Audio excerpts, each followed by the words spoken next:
6 wonderful years. Through college, to getting your master's, and even surviving a period of long distance. Those are just a few of the obstacles that you both have faced together and overcome.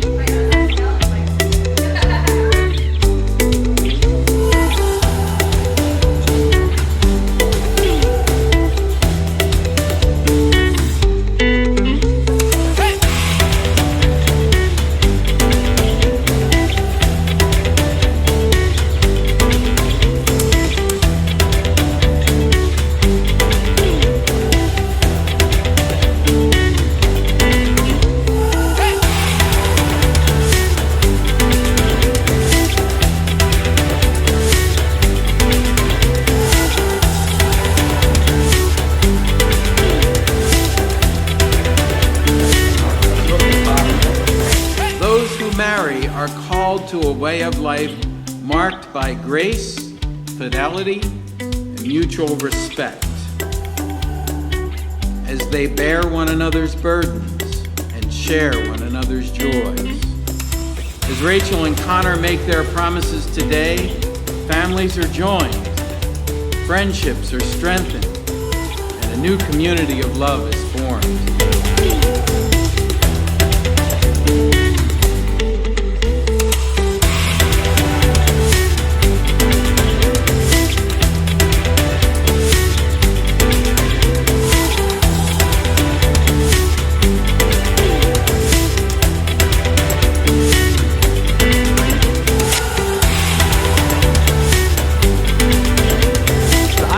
Stop for a moment and make a special thank you to Kevin and Cindy Thompson.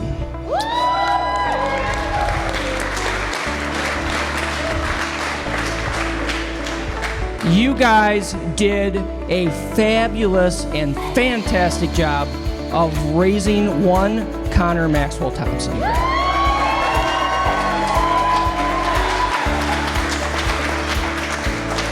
And I, on behalf of my wife Sue, want to thank you for raising Connor the way you did and having him become the man that he is today. We could not be happier to have Connor in our lives.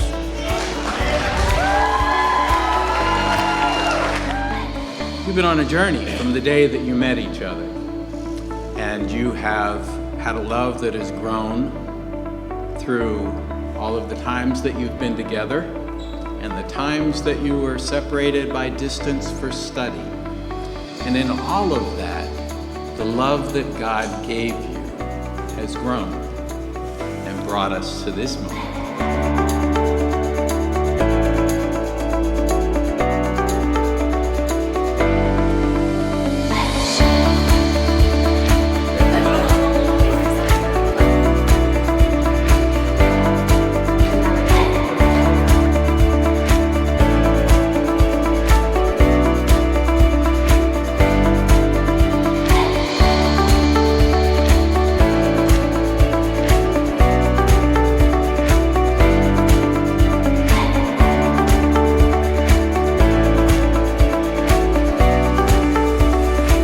Connor not only makes himself better, but also those around him.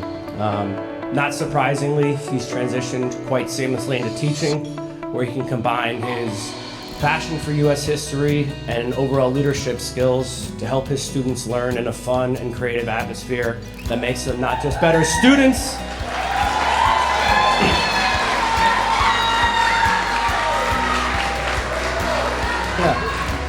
but also better people. Remember the basics and fundamentals. So many coaches in professional sports, when their team is in trouble, they say, we're going back to the basics and the fundamentals. So remember those things. Love each other, forgive each other, be kind to one another, support one another, and most of all, appreciate one another and the gift God has given you.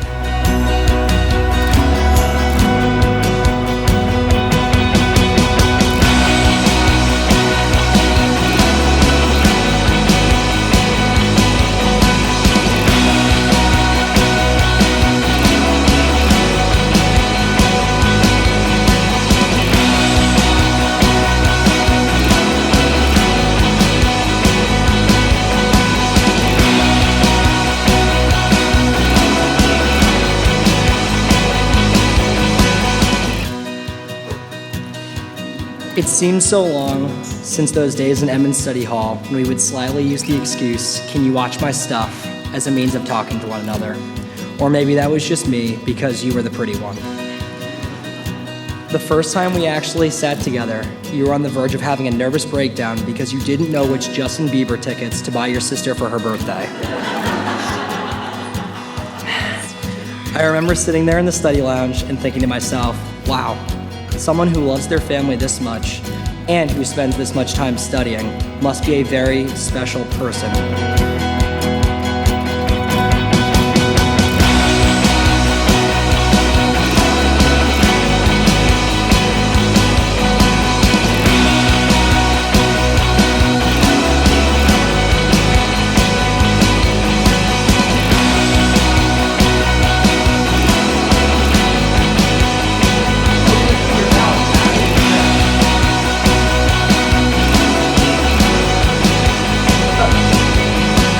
Talking about like where you really cry. The first time was in 1986 when I found out that my dad had terminal cancer. And that hit us pretty hard.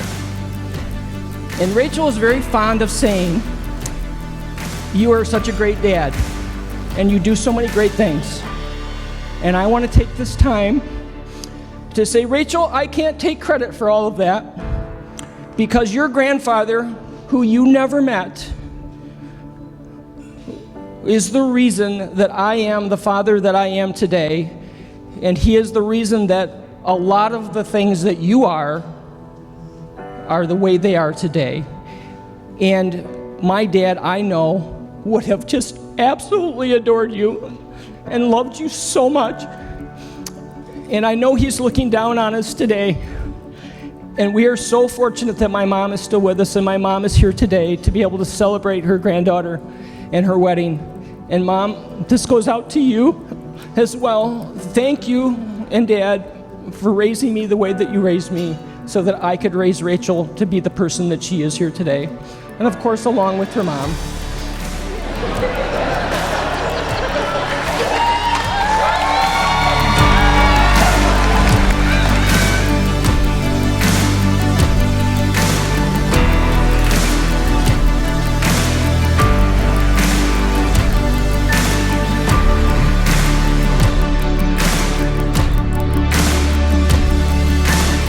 I believe you two were designed for one another. Connor, you're by far my favorite ginger. I remember when I first met you in New York City. Sorry to all the gingers here. I remember when I first met you in New York City. The way that you and Rachel would look at each other just made my 14-year-old self smile and glow like no other, not knowing yet what I was seeing was true love. Rachie, rah-rah. Even though we were 6 years apart, I've never felt closer to you than I do now as we've gotten older. To nobody's surprise, over the years, their relationship has blossomed because in Rachel, Connor's finally found his perfect teammate. At the end of a long day, they pick each other up. They go rock climbing together. They wear ridiculous green and white striped overalls to Michigan State football games. And probably most importantly, Rachel's there to poke fun at Connor when the rest of the Thompson family isn't. Connor Maxwell Thompson. You are my person, my better half, my lobster, and my best friend.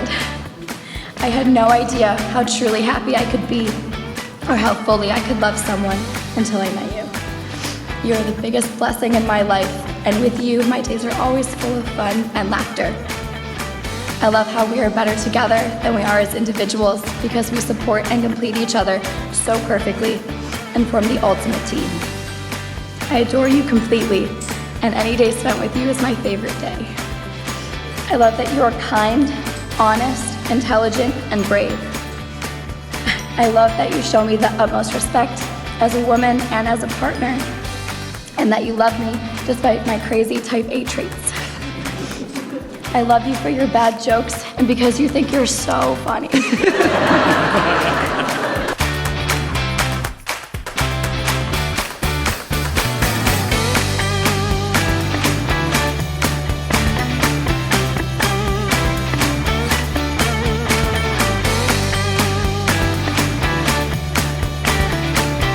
We've had some hurdles along the way, like me studying abroad for 5 months and relying on Italian Wi-Fi, us going to grad schools 8 hours apart, or simply deciding if we want to make a Caesar salad or use balsamic dressing. Rachel Brock, I promise to always eat salad with balsamic dressing, even though Caesar is my favorite. I promise to always be your taste tester to see if any food is Rachel spicy. I promise to always be the one who calls in the takeout orders so you don't have to talk to other people. I promise to always be your radiator when you're cold. I promise to always be your bodyguard whenever you see spiders. I promise to always listen to stories from your work, even though I often don't understand many of the words that you're saying. Most of all, I promise to always be the shoulder you cry on after a bad day, and the first to high-five you when you succeed. Even though we're older now, you'll always be my study buddy, and I promise to love you every day more than the last.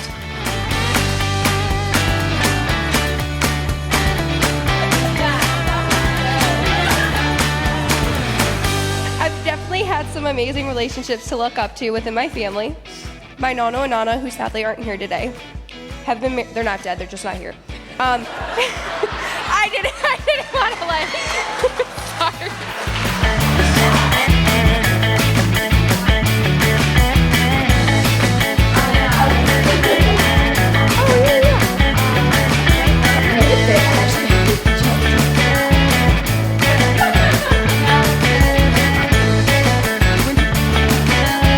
Yeah.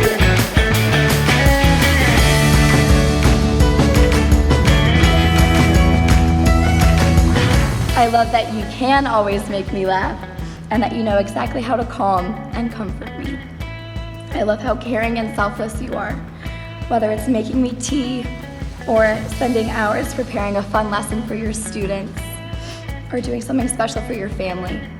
You always put a smile on my face with just how sweet you are. I'm proud to call you my husband, and I vow in front of our family and friends to grow along with you and to face and overcome the highs and lows that life may bring. I promise to always support and encourage you and your dreams, and to always speak to you with kindness and respect. I promise to listen and to be patient, and to try my best not to talk or ask questions during movies. I promise to always love and respect you, and to keep you laughing and smiling through the good times and the bad. Thank you for choosing me as your wife, and I will forever and always choose you. I love you and I like you.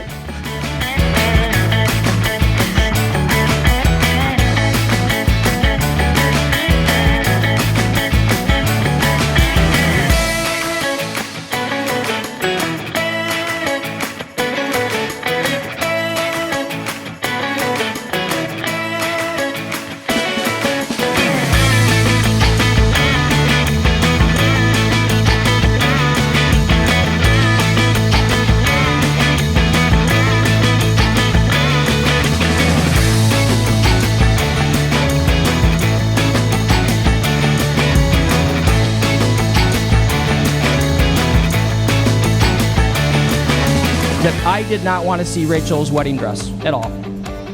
Okay? I didn't go with them when they picked it out. I didn't want to see pictures of it. I didn't want to see anything in terms of it. Nothing.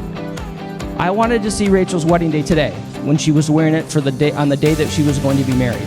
And I had to come over a little early for pictures, and they were outside. And I am not ashamed to tell you that when I saw her, I stopped and I cried. And it was just pure magic. She looks amazing.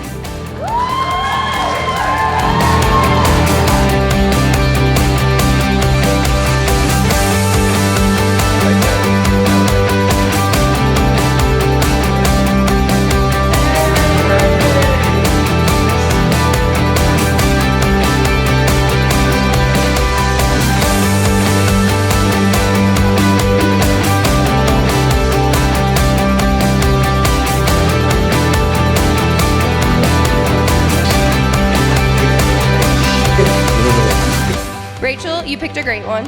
He never fails to make any of us laugh or fill our days with joy. He is always there when we need him truly, and he truly fits into this family like the missing puzzle piece we needed. I'm so proud to finally call you my brother-in-law, Connor. Congrats to you both. I wish nothing but a lifetime of happiness for this journey. So if everyone could raise their glass to this new beautiful bride and groom, congrats. I love you so much.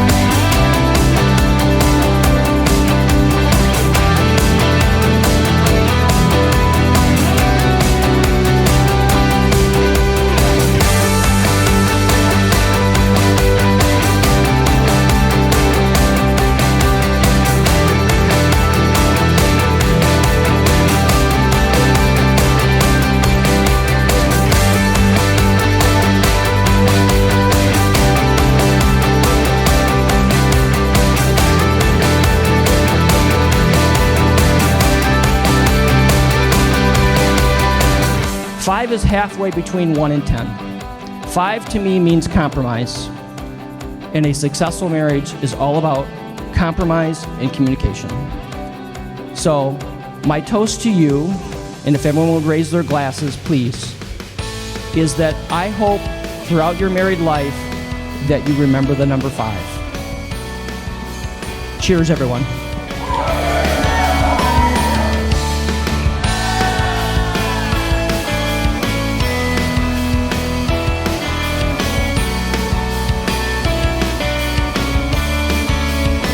Rachel Brock, Rachel Catherine, I give you this ring As a sign of my love, as a sign of my love, a pledge of my faithfulness, a pledge of my faithfulness, and a symbol of the covenant we make this day. and a symbol of the covenant we make this day. Connor Maxwell, I give you this ring As a sign of my love, as a sign of my love, a pledge of my faithfulness, a pledge of my faithfulness, and a symbol of the covenant we make this day. and a symbol of the covenant that we make this day.